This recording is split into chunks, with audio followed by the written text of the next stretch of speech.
आषाढी एकादशी निमतान दिवचल सयत वेगवेगळ्या वाठारांतले शेकड्यांनी विठ्ठल भक्त वारकरी दर वर्सा चलत पंढरपुराक वतात।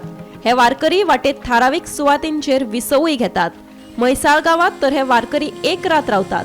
थंय या वारकऱ्यांची श्री रेणुका देवी भक्त मंडळी पंच समितीच्या वतीन वारकऱ्यांची सेवा करतात। वारकऱ्यांची रावपाची बरी सोय जावची म्हणून म्हैसाळ गावात आता सुसज्ज हॉल बांधला आणि टॉयलेटीची सोय केल्या। जवळजवळ काहीतरी 7 ते 8 वाऱ्या येतात माझ्याकडे। सगळे मिळून त्याच्यामध्ये जवळजवळ 1000-1200 लोक येतात। एक दिवस मुक्काम असतो, त्यांची आम्ही राहायची, जेवणाची, आंघोळीची सगळी व्यवस्था करतो आणि दुसऱ्या दिवशी सकाळी 6 वाजता ते जातात। असे कंटिन्यूस हा कार्यक्रम आमचा 3 दिवस चालू असतो। आणि हे करण्यामागं आमचं एकच हेतू की आमचे जे वडील होते डॉक्टर जयसिंगराव शिंदे, हे विठ्ठलाचे फार मोठे भक्त होते आणि त्यांनी मला सांगून गेलं की तू ह्या वारकऱ्यांची सेवा करत जा।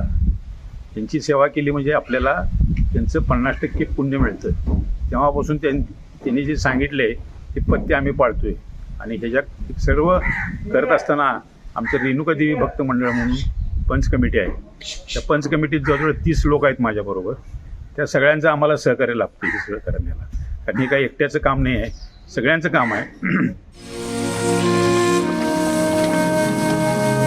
Bureau report, Gomantak TV.